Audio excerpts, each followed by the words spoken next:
What is going on, guys? It is your boy Torque Crunch, and today we've got a very special video. We're gonna go ahead and review the new Butterfly Aizen, and may I freaking say it now, he is an amazing character. What we're gonna go ahead and do is do 3 different builds and then end it with some PvP so you guys can see all areas of Aizen and just see how good he is in general. So without further ado, let's go ahead and get right into it. So the first build we'll be taking a look at is the normal attack damage build, and of course this is the least ideal build out of all of the ones we're doing, so I decided to go ahead and get it out of the way first. But as you guys see through the gameplay, he inflicts quite a bit of damage through his normal attack. I wouldn't say it's the best, and another thing is just he doesn't have the best range on his normal attack string. That's just what I've noticed through just playing him for about the last couple of hours. He does have decent attack at 623, which does help him out, and he also does have bruiser plus 40% damage. So that right there is a major reason why he's able to inflict so much damage. On top of that, he is of course a soul killer, soul reaper, so he gets that advantage, that much more damage when it comes to soul reapers. And overall, I feel like this build is alright. It's not the greatest, don't get me wrong. I think it's a fun build to use, especially if you don't get rid of any of his spiritual pressures, so you could still inflict some damage with his normal attack and strong attacks. Ideally, like I said, this is not the best build. I would definitely lean towards a strong attack damage build or even a hybrid build over this, but it's still a valuable option. And as of course the enhancer, his second strong attack, which is a booster, does help him out. The damage goes up by about 500.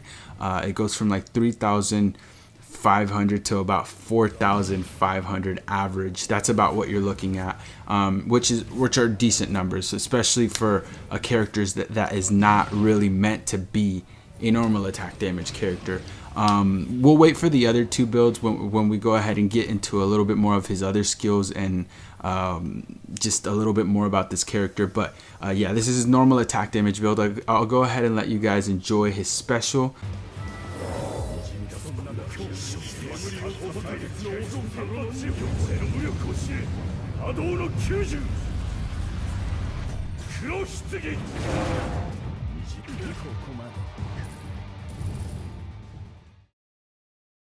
And now for his hybrid build. This build is a little bit more ideal just because you get to take advantage of his normal attack damage and his strong attack damage. This build we've got on him, I believe it's like about 50-50 on strong attack and normal attack. We get like an increase of 300 attack, 400 SP, and then we also do have what are the soul traits? We have the Frenzy, Byakuya, Yoruichi, and Renji. So we got a lot of recharge time in there, about like 35, and then a little bit of normal attack damage plus 15% maybe, I don't know, whatever Renji is, and an extra like 22 strong attack damage, which are pretty decent numbers. One thing I really like about this build, of course, is getting those strong attack recharge time in there, just because he gets to spam his strong attacks, and of course he already has 12% recharge time, so adding the extra 32 plus strong attack damage plus the little bit of normal attack damage build makes this build awesome to use. He also has great skills, as you guys see on the border right here. We do have normal attack plus 40%, which I already talked about, devastation plus 40%, so especially it's super hard, and then of course he gets long reach plus 20%, which I feel like isn't super noticeable, but it's there. And then Frenzy, Enhancer, and Sprinter. So great skills. Stats, I'll talk a little bit more at the end of on the last build, but overall, man, he's got great skills that benefit a hybrid build. You know, the 40 bruiser, and then of course Frenzy. So yeah, I'll go ahead and let you guys enjoy the special one more time.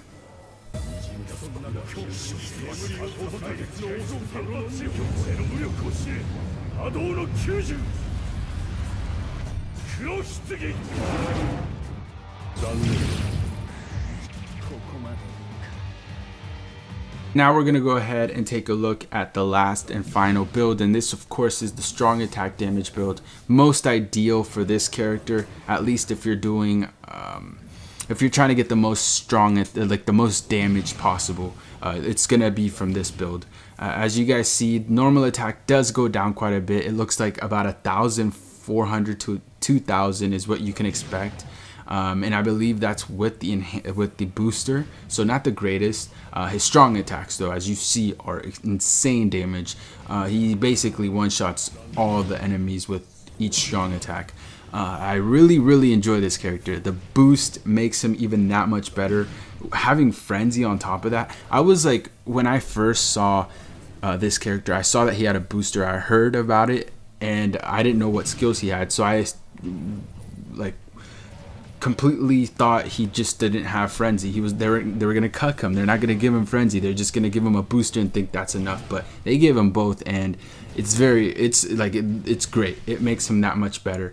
His stats are amazing: 989 stamina, 623 attack, 358 defense, 329 focus, and 753 SP is beautiful numbers, especially that SP at 753, which I do believe is the highest in the game, or around there, just about there.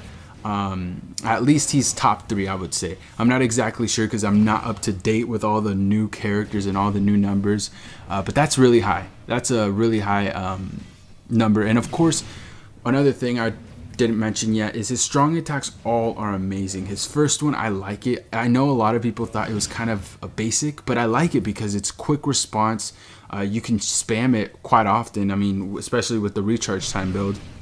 His second strong attack, it hits twice, I believe, and then his third is a full screen that hits about twice as well and hits insane damage. So overall, man, this character is amazing, and it's special. Don't even get me started with that. It's freaking beautiful, and of course with the 40% devastation, it hits amazing damage.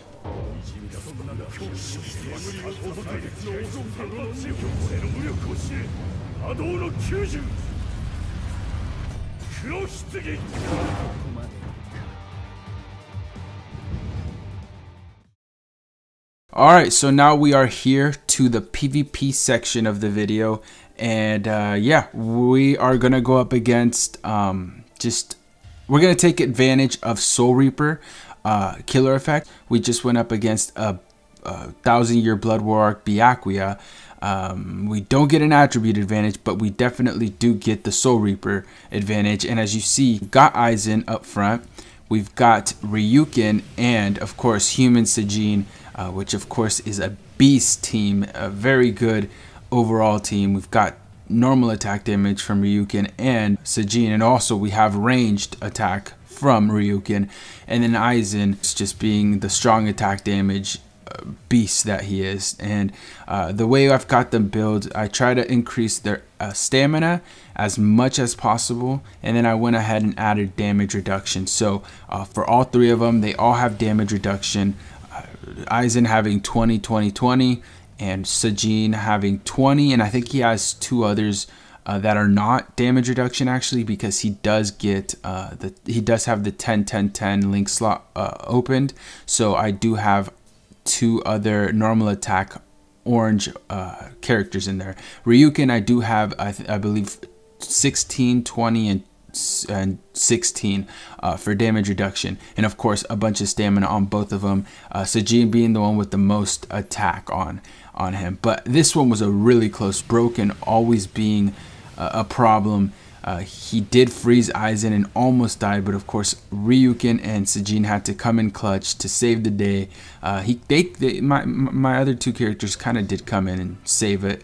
I think we were really about to lose, but here we're going up against a down guy. We get the attribute advantage and the killer effect, so this should be a good test just to see what he can do up against like the perfect situation.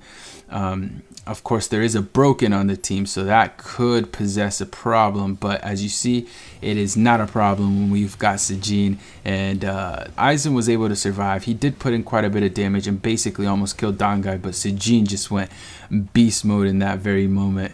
But yeah, here we also switch it over to strong attack damage. So the strong attack damages will increase, and I wanted to test it out just to see what Aizen would be able to do, just like add even more to him, you know, just to add more benefit to him.